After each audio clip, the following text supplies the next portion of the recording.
আজকে পবিত্র জুমার দিন। হে আল্লাহ, এই জুমার নামাজ পড়ে কোটি মানুষই তুলবে তোমার কাছে দুই হাত। তুমি তাদের জীবনের সকল গুনাহ করে দিও মাপ। সবাইকে জুম্মা মুবারক।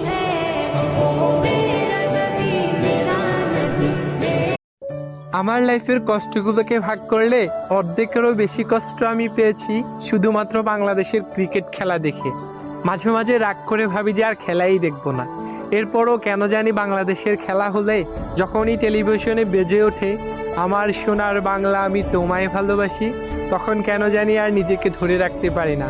রাগ, ক্ষোভ, মান, অভিমান সবকিছু ভুলে গিয়ে আবারও বেহায়ার মতো বাংলাদেশের খেলা দেখতে বসে যাই। কারণ ব্যর্থতা কিংবা সফলতার শেষে দেশটা কিন্তু আমাদের, আর এই দলটাও আমাদের।